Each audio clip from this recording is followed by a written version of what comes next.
औज़ुबिल्लाहिमिनश्शैतानिर्रजीम बिस्मिल्लाहिर्रहमानिर्रहीम। अज़ीज़ तलबा अस्सलाम वालेकुम। उम्मीद आप खैरियत से होंगे। आज का जो हमारा टॉपिक है मुसलमानों का कदीम तर्ज तालीम, ये लिखा है मौलाना शिबली नुमानी ने।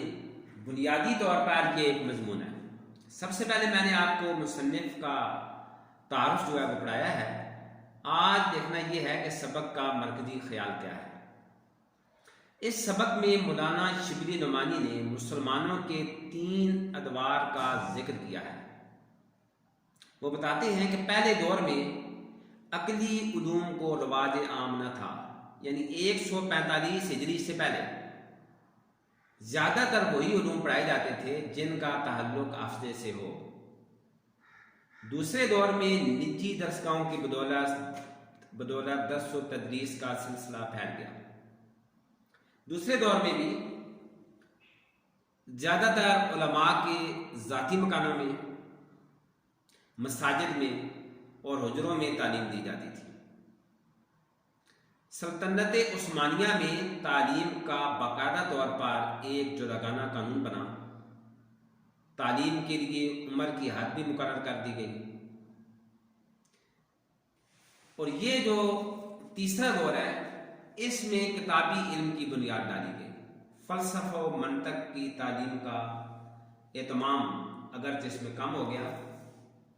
ये 3 अदवार थे जो मौलाना शिबली नुमानी ने बयान किए हैं मुसलमानों के कदीम तर्ज तालीम के।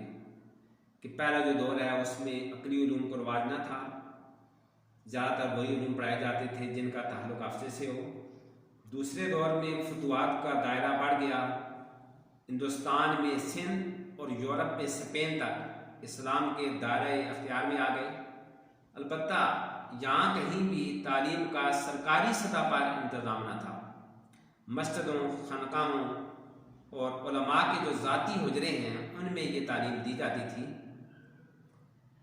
लेकिन इसके बावजूद एक जो आलम है उससे हज़ारों तलबा वाबस्ता थे।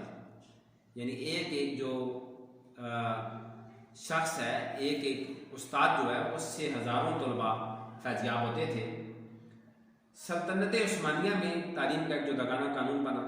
तालीम के लिए उम्र की हद मुकर्रर कर दी गई। और तीसरा जो दौर है वो किताबी दौर है जिसमें किताबी इल्म की बुनियाद डाली गई।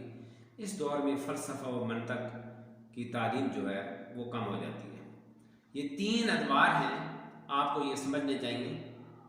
आपके पेपर में आ सकता है कि मौलाना शिबली नुमानी ने किन 3 अदवार का जिक्र किया है। वो 3 अदवार आपको पता होने चाहिए। कल इंशाअल्लाह हम इससे आगे बढ़ेंगे। अस्सलाम वालेकुम।